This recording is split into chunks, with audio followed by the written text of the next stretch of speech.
আগন্তুক 7 তাৰিখে আমাৰ বিটিচি নিৰ্বাচন আহি আছে, পৰিষদীয় বিটিচি নিৰ্বাচন।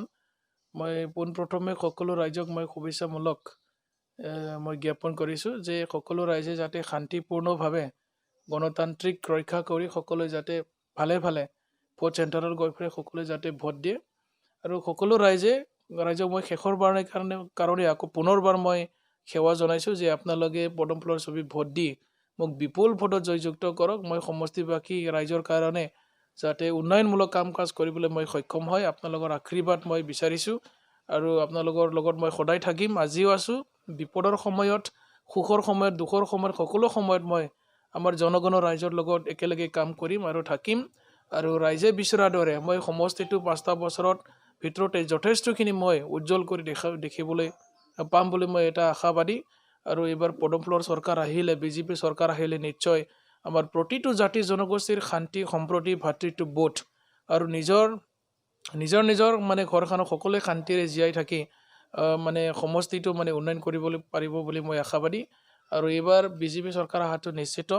হৰিচিঙা সমষ্টিবাসী সকলো ৰাইজে আজি বিজেপি বিচাৰিছে, পৰিৱৰ্তন অহাটো বিচাৰিছে। আৰু এইবাৰ চৰকাৰ গঠন হোৱাৰ লগে লগে মোৰ সমষ্টিত থকা যিমানখিনি মানে ৰাস্তা ঘাটৰ পৰা আৰম্ভ কৰি বিভিন্ন উন্নয়নমূলক কাম কৰিবলগীয়া যিখিনি বাকী আছে, সকলো কামবিলাক মই যাতে সুচাৰুৰূপে মানে কৰিবলৈ সক্ষম হয়, এইখিনি কথা মই ভগৱানৰ ওচৰত প্ৰাৰ্থনা জনাইছোঁ। আৰু আমাৰ সমষ্টিবাসী ৰাইজৰ ওচৰত মই আপোনালোকৰ ওচৰত অনুৰোধ জনাই মই সকলোকে পুনৰবাৰ নমস্কাৰ যাচিছোঁ যে আপোনালোকে সকলোৰ সুস্বাস্থ্য আৰু মংগল কামনা কৰিলোঁ। আৰু আপোনালোকে যাতে পদুম ফুলৰ ছবিত ভোট দি মোক বিপুল ভোটত জয়যুক্ত কৰে, সেয়ে মই সমষ্টিবাসী সকলো ৰাইজৰ ওচৰত মই কাটৰ আহ্বান জনালোঁ। তেখেতে মোৰ সমষ্টি প্ৰথমবাৰৰ কাৰণে আহিছিলে। তেখেতে অহাৰ পিছত 9 তাৰিখ নৱেম্বৰৰ পিছত আমাৰ হৰিচিঙা সমষ্টিৰ যিটো মানে পৰিৱেশ যথেষ্টখিনি মানে পৰিৱৰ্তন হৈছে, মানুহৰ মন সলনি গৈছে। আজিতো আমি কেম্পিং নকৰিলে হ'লেহেঁতেন, তথাপিও কেম্পিং কৰাটো এটা নিয়ম।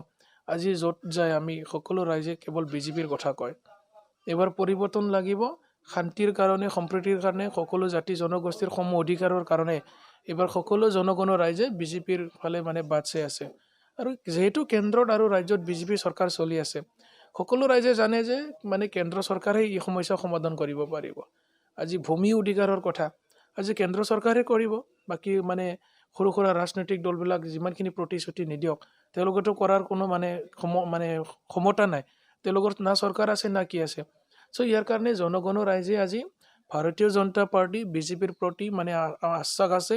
তেওঁলোকে সকলোৱে মানে আশাবাদী যে আমাৰ সমষ্টিটোত আৰু এটা কথা আছে যে আকৌ পুনৰবাৰ 3 তাৰিখত হৰিশিঙাত মন্ত্ৰী হিমন্ত বিশ্ব শৰ্মা ডাঙৰীয়াই প্ৰচাৰ অভিযানৰ কাৰণে বিশাল যিটো গণসমাৱেশ আকৌ তেওঁ মানে দ্বিতীয়বাৰৰ কাৰণে অংশগ্ৰহণ কৰিলে। সেয়া আমাৰ কাৰণে এটা গ্ৰীণ ছিগনেল যে এইবাৰ হৰিচিঙা সমষ্টি যিকোনো প্ৰকাৰে বিজেপি জিকাটো 100% নিশ্চিত হৈ আছে। আৰু ৰাইজে এনেকা মানে উৎসাহেৰে কাম কৰি আছে। আমাৰ কাৰ্যকৰ্তাৰ পৰা আৰম্ভ কৰি আমাৰ ভোটাৰ ৰাইজে বহুত উৎসাহিত হৈছে। আৰু তেখেতে নিজৰ ভাষণ প্ৰসংগত কৈছে ইতিমধ্যে হৰিচিঙা সমষ্টিৰ কাৰণে 100 কিলোমিটাৰ ৰাস্তা পকীকৰণ কৰাৰ মানে প্ৰতিশ্ৰুতি দিলে। নতুনকৈ হস্পিটেল সংস্থাপন কৰিব আৰু লগতে বিভিন্ন সমস্যা সমাধান কৰিম বুলি তেখেতে ৰাইজৰ আগত ভাষণ প্ৰসংগত ক'লে। আৰু আমাৰ সমষ্টিবাসী ৰাইজে যথেষ্ট ভাগ্যৱান, তেখেতৰ ভাষণ প্ৰসংগৰ হৰিচিঙাৰ কথা বহুত উল্লেখ হৈছে। চ' মই ভাবোঁ যে কম দিনৰ ভিতৰত হৰিচিঙা সমষ্টি বহুত উন্নয়ন হ'ব আৰু আমি কাম কৰিবলৈ সক্ষম হ'ম। আৰু শান্তি সম্প্ৰীতি বজাই ৰাখি আমাৰ বিটিচি ইলেকশ্যনো যদি মানে পাৰ হৈ যায়, এইখিনি কথা মই ভগৱানৰ ওচৰত প্ৰাৰ্থনা জনাইছোঁ। আৰু সকলো ৰাইজে যাতে মানে ভোট চেণ্টাৰলৈ ভোট দিবলৈ আহে, পদুম ফুলৰ ছবিত চিয়াহীৰে চাপ মাৰি সকলোৱে যাতে ভোট দিয়ে, এইখিনি কথা মই পুনৰবাৰ ৰাইজৰ ওচৰত প্ৰাৰ্থনা জনাইছোঁ। আৰু মই ৰাইজৰ ওচৰত থাকি ৰাইজক সেৱা জনাম আৰু ৰাইজে বিচৰাৰ দৰে মই সমষ্টিটো উন্নয়ন কৰিবলৈ মই সক্ষম হ'ম। এইখিনি কথা ভগৱানে যাতে মোক আশীৰ্বাদ কৰে, সকলো জনগণৰ ৰাইজক মই পুনৰবাৰ প্ৰাৰ্থনা জনাই মই বিটিচি ইলেকশ্যন যাতে শান্তিপূৰ্ণভাৱে হৈ যায়, এইখিনি কথা মই পুনৰবাৰ ভগৱানৰ ওচৰত প্ৰাৰ্থনা জনাইছোঁ। ধন্যবাদ।